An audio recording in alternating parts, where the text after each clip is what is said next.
जय हिंद दोस्तों, बहुत बहुत स्वागत है हमारी इस इन्फॉर्मेटिव वीडियो के अंदर। अगर आप एक एनआरआई हैं, यानी कि आप इंडियन पर्सन तो हैं लेकिन आउट ऑफ इंडिया रह रहे हैं, तो आप एक एनआरआई कहलाते हैं। अगर इंडिया से 182 दिन से ज़्यादा बाहर रह जाते हैं तो दोस्तों, जब आप इंडिया से बाहर चले जाते हैं तो बैंकिंग के रूल आपके लिए बदल जाते हैं। तो आज हम इस वीडियो के अंदर आपको बताने वाले हैं एक एनआरआई कौन कौन से बैंक अकाउंट ओपन करा सकता है, क्या उनके प्लस पॉइंट है, क्या उनके माइनस पॉइंट है, कौन कौन सी करेंसी के अंदर कैसे कैसे आप अकाउंट मेंटेन करा सकते हैं। देर ना करते हुए एक एनआरआई के लिए जितने भी बैंकिंग के रूल्स हैं वो जान लेते हैं। तो दोस्तों, हम बात करने वाले हैं, अगर आपका स्टेटस एनआरआई यानी कि नॉन रेजिडेंट ऑफ इंडिया है और आप बैंकिंग के बारे में जानना चाहते हैं तो बिल्कुल सही वीडियो पर आए हैं, क्योंकि आपको पता होगा आजकल हर एक चीज आपस में इंटरकनेक्टेड हो चुकी है। तो आप एनआरआई स्पेशली तौर पर दोस्तों आपको बैंकिंग के रूल्स का पता होना जरूरी है। अगर आप एक एनआरआई कहलाएंगे यदि आप PIO हैं, पर्सन ऑफ इंडियन ओरिजिन है, या overseas citizen of India OCI card आपके पास है, आप वर्क वीजा पर गए, स्टडी वीजा पर गए, मतलब आप आउट ऑफ इंडिया कभी भी 182 दिन या उससे ज़्यादा के लिए रहे, तो आप इंडियन जो हैं एनआरआई कहलाएंगे। बहुत सारे लोग कन्फ्यूजन में होते हैं, अगर मैं PR हो गया किसी कंट्री का या सिटीजन बन गया तभी एनआरआई कहलाता हूं। ऐसा नहीं होता है दोस्तों। अगर आप किसी भी स्टेटस से जाते हैं और 182 दिन से ज़्यादा बाहर रहते हैं तो आप एनआरआई की कैटेगरी में आ जाएंगे। एनआरआई का स्टेटस जानना क्यों जरूरी है दोस्तों? ये डिटरमाइन करता है आपके बैंकिंग ऑप्शन, कौन सा बैंक आप खाता खुलवा सकते हो, कौन सा नहीं खुलवा सकते हो, कब और कैसे और कितना टैक्स आपको देना है, कब और कितना पैसा आप कैसे कैसे बाहर भेज सकते हैं। एनआरआई को हमेशा ही फॉरेन एक्सचेंज जो होता है, जो मैनेजमेंट एक्ट दोस्तों फेमा के रेगुलेशन हैं, उनका ध्यान देना बहुत ही जरूरी है। बैंकिंग की जब आप एनआरआई हो जाते हो तो बैंकिंग आपको बहुत केयरफुली करनी पड़ती है दोस्तों। यहाँ पे इंडिया के अंदर आप रेजिडेंट हो, एक खाता खुलाओ, 10 खाता खुलाओ, या जितने बैंक है सभी में खुलाओ, लेकिन अगर आप एक एनआरआई हो तो आपके रूल थोड़े से डिफरेंट हो जाएंगे। तो 15 या उससे भी ज़्यादा बातें दोस्तों हम आपको बताने वाले हैं जो आपको ध्यान देनी है जब भी आप अपनी बैंकिंग इंडिया के अंदर करें। अब टाइप्स ऑफ अकाउंट की बात करें दोस्तों, अगर आप एक रेजिडेंट इंडियन हैं, भारत में रह रहे हैं, तो आप सेविंग अकाउंट खुलवा लें, करंट अकाउंट खुलवा लें, FD खुलवा लें, RD खुलवा लें, आपको कोई मनाही नहीं है, कोई रिस्ट्रिक्शंस नहीं है। लेकिन जैसे आप एनआरआई हो जाते हो तो आपके लिए अकाउंट्स के टाइप, अकाउंट की कैटेगरी बन जाती है। For example NRE account, NRO account, FCNR account, RFC account, gift city bank account. तो कौन व्यक्ति कब कैसे कौन सा अकाउंट खुलवा सकता है, ये डाउट आपके क्लियर होने वाले। सबसे पहले हम बात करने वाले हैं NRE यानी कि नॉन रेजिडेंट एक्सटर्नल अकाउंट होता है दोस्तों। इसका पर्पज है मैनेज करनी है फॉरेन अर्निंग्स को इंडिया के अंदर और इंडियन रुपीज़ के अंदर। करेंसी आपकी दोस्तों मेंटेन होगी इंडियन रुपीज़ के अंदर, फॉरेन करेंसी कन्वर्टेड होगी INR में, जो भी आपका रेट चल रहा होगा। इसके अंदर आप अपना saving account, current account, FD RD खुलवा सकते हैं। फुली रिपार्टेबल होगा दोस्तों। अगर आपने इसको अब्रॉड इंडिया से कोई भी पैसा NRE अकाउंट से भेजना है तो आप भेज सकते हैं। टैक्स एग्जम्पशन, जो भी इंटरेस्ट अर्न करेंगे वो टैक्स फ्री होगा इंडिया में। लेकिन दोस्तों ये जहां पे आप रह रहे हैं उस कंट्री में आपको उस टैक्स के रूल देखने पड़ सकते हैं। अब बात करते हैं हम जॉइंट अकाउंट की। तो जॉइंट अकाउंट तो खुलवा सकते हो लेकिन दूसरा व्यक्ति भी आपका NRI होना चाहिए। Fund can be transfer to NRO account without restrictions. NRE से NRO के अंदर आप इजीली पैसा ट्रांसफर कर सकते हैं। बिजनेस के लिए, पर्सनल बैंकिंग के लिए, इन्वेस्टमेंट के लिए आप NRE जो अकाउंट है उसको यूज कर सकते हैं। मिनिमम बैलेंस दोस्तों बैंक टू बैंक पर डिपेंड करेगा कि कितना आपको रखना चाहिए। तो non resident external account held in India लेकिन ट्रीटेड किया जाता है external account, can remit money only from out of India और from any other NRE account. NRE account के अंदर पैसा इंडिया से बाहर से आ सकता है या किसी दूसरे NRE अकाउंट से आ सकता है दोस्तों। For sending money to out of India no permission required.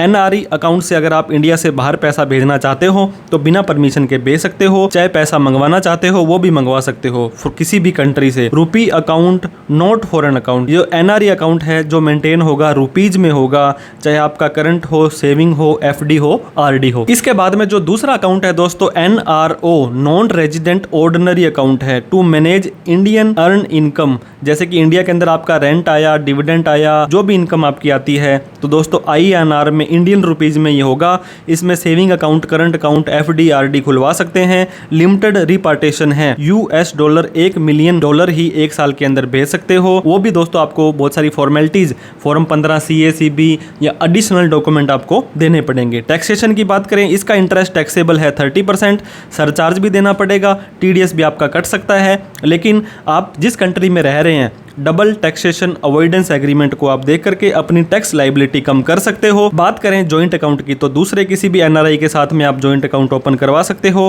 Can receive fund in INR और फॉरेन करेंसी। दोस्तों NRO के अंदर आप इंडियन रुपीज में और फॉरेन रुपीज में भी पैसा प्राप्त कर सकते हो।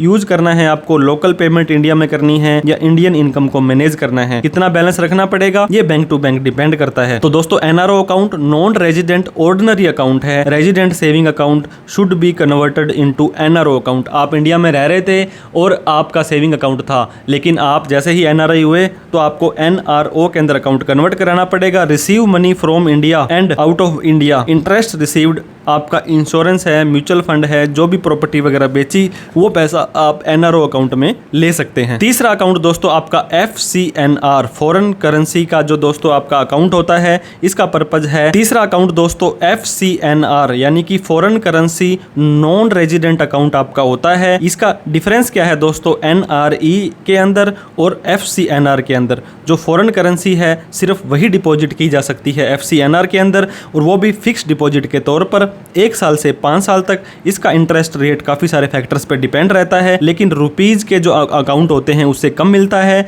तो इसका पर्पज क्या है? To hold foreign earning in foreign currency avoiding exchange rate risk. दोस्तों $80 का हो रहा है, 90 का हो रहा है, 95 का हो रहा है, जितने का हो रहा है आपका उतने का ही माना जाएगा और ये मेंटेन किया जाएगा कन्वर्टेबल करेंसी में, डॉलर में, पाउंड में, यूरो में, जापानीज येन में। इसमें टर्म डिपॉजिट आप 1 साल से 5 साल की करा सकते हो। फुली रिपार्टेबल, प्रिंसिपल और इंटरेस्ट है आप किसी भी कंट्री में उसी करेंसी के तौर पर ट्रांसफर कर सकते हो। इंटरेस्ट इंडिया के अंदर टैक्स फ्री है, NRI के लिए भी, NROR के लिए भी। ज्वाइंट अकाउंट आप NRI के साथ खोल सकते हो। NRI के अंदर FCNR अकाउंट के अंदर इंडियन रुपीज आप जमा नहीं करा सकते हो। लॉन्ग टर्म सेविंग आपकी है करेंसी स्टेबिलिटी के लिए, तो आप इस अकाउंट को ओपन करा सकते हो। 1 से 5 साल के लिए है। प्री मैच्योर विड्रॉल कराओगे तो आपको इंटरेस्ट रेट कम मिलने वाला है। इसके बाद में दोस्तों RFC अकाउंट के बारे में हम बात करने वाले हैं। RFC अकाउंट है रेजिडेंट फॉरेन करेंसी अकाउंट। ये मतलब इंडियन जो बना है ये NRI के लिए बना है, लेकिन आप कांट यूज टिल NRI, जब तक आप NRI हो इसको यूज नहीं कर सकते हो। आप NRI का जो आपका स्टेटस आपने छोड़ दिया, खत्म हो गया, तब आप इसको यूज कर सकते हो। It's like foreign currency non resident account है, FCNR अकाउंट है। RFC is foreign currency resident account आपका माना जाने वाला है। इसका पर्पज क्या है? To hold foreign currency fund after returning to India.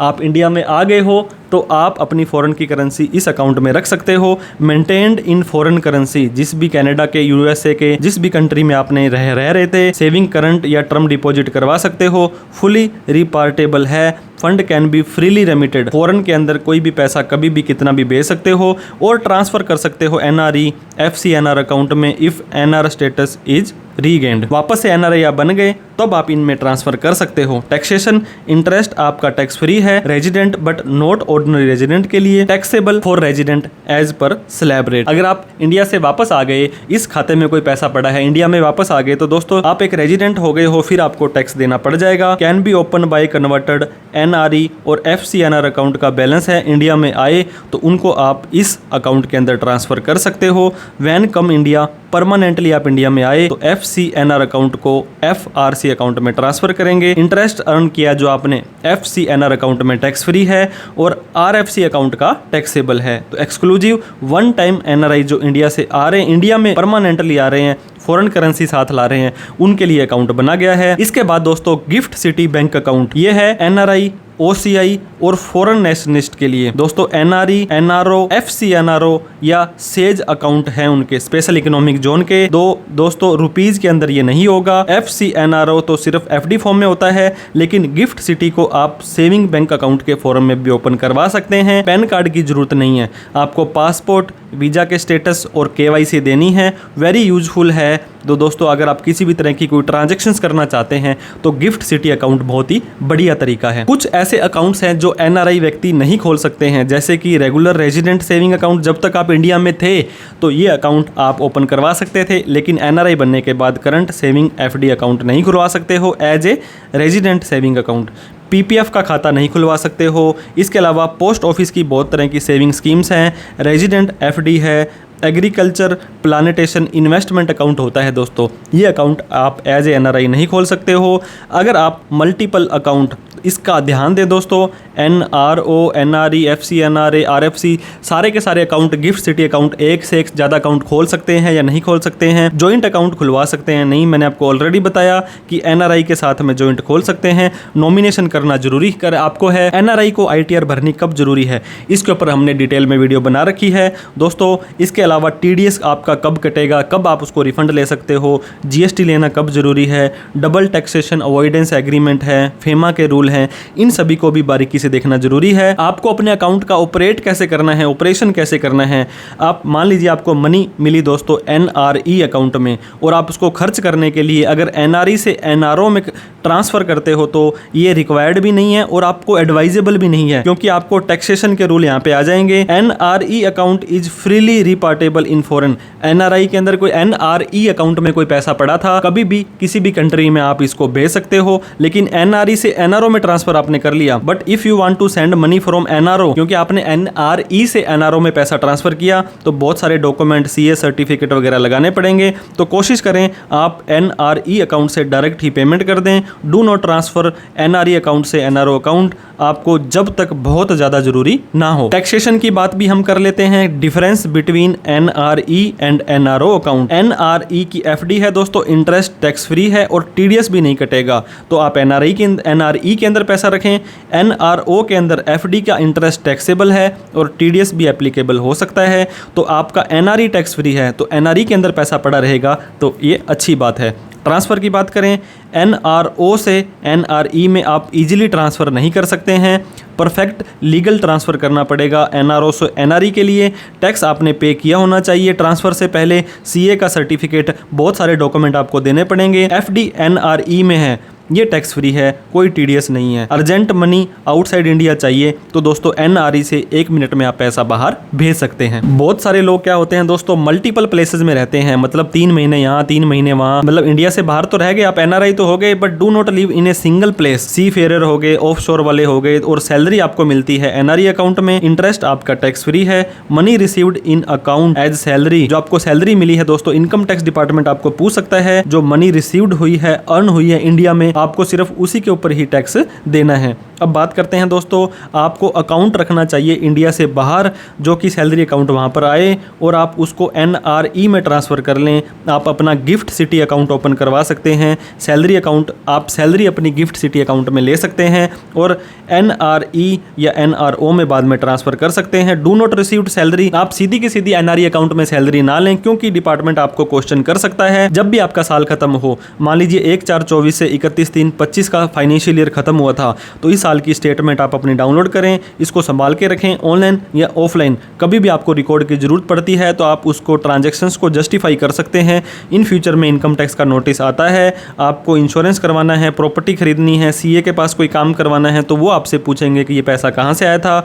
NRE, NRO, FCNR, gift city foreign account, इन सभी की ट्रांजैक्शंस को, स्टेटमेंट को ऑनलाइन या ऑफलाइन अपने पास संभाल के आपको रखना है। दोस्तों आप एनआरआई बन गए और आपके इंडिया के अंदर बहुत सारे अकाउंट हैं, सेविंग अकाउंट है, उन सभी अकाउंट को आपको एनआरओ में कन्वर्ट करना पड़ेगा और उसको आप नॉर्मल सेविंग अकाउंट की तरह यूज नहीं कर सकते हैं, क्योंकि ये फेमा लॉ का वोलेशन है और आपको पेनल्टी वगैरह लगाई जा सकती है। ओवन सेविंग है वो एनआरओ में ट्रांसफ़र इज़ नॉट परमिटेबल। तो आपका खुद का पैसा है दोस्तों, उसके लिए भी आपको एग्जिस्टिंग सेविंग अकाउंट को क्लोज करना पड़ेगा या उसको एनआरओ अकाउंट के अंदर कन्वर्ट करना पड़ेगा। अब इनकी एक्सपायरी डेट होती है अलाउड टू ऑपरेट ओनली, जब तक आप एनआरआई हो तब तक ही एनआरई और एनआरओ अकाउंट को यूज कर सकते हो। इंडिया के अंदर आप वापस आ गए परमानेंट इंटेंशन से, तो ऑटोमेटिक आपको इन एनआरई और एनआर अकाउंट को बंद करना पड़ेगा। ज़्यादा से ज़्यादा 3 महीने का टाइम आपको दिया जाएगा। एफसीएनआर अकाउंट अकाउंट है दोस्तों वो आप मैच्योरिटी तक कंटिन्यू कर सकते हो, क्योंकि यहाँ पे आपकी एफडी वगैरह की जाती है। एफडी का अकाउंट है,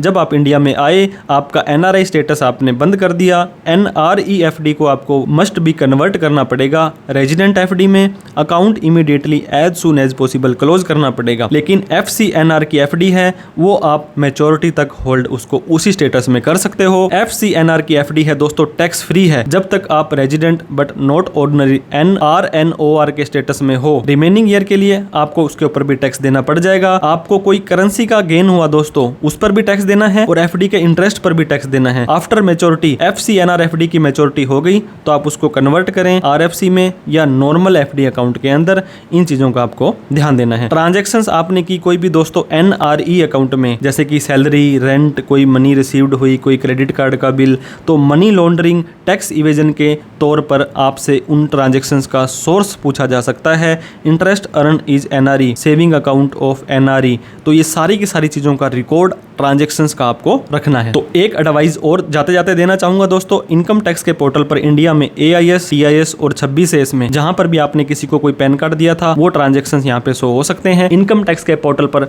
आप अपना एनआरआई का स्टेटस अपडेट करें। एक एनआरआई जब भी इंडिया में आता है तो उनको क्या क्या इंपॉर्टेंट काम करने होते हैं इसके ऊपर भी डिटेल में वीडियो बना रखी है। जो भी लेन देन करें उसका रिकॉर्ड रखें, अननेसेसरी ट्रांजैक्शन से बचें। आप इंडिया के अंदर अगर एप्लीकेबल है, पॉसिबल है तो आईटीआर जरूर भरें। वीडियो अच्छी लगी हो तो लाइक करके, अभी तक हमें सब्सक्राइब नहीं किया है तो प्लीज़ सब्सक्राइब करके हमारा हौसला बढ़ा दें। इस वीडियो को उन सभी लोगों में शेयर करें जो एनआरआई हैं, बनने वाले हैं, बन चुके हैं। कोई डाउट, क्वेरी, क्वेश्चन, किसी पर्टिकुलर टॉपिक पर आपको वीडियो चाहिए हो तो कमेंट करके हमें जरूर बताएं। Thank you so much for watching this video. जय हिंद, जय भारत।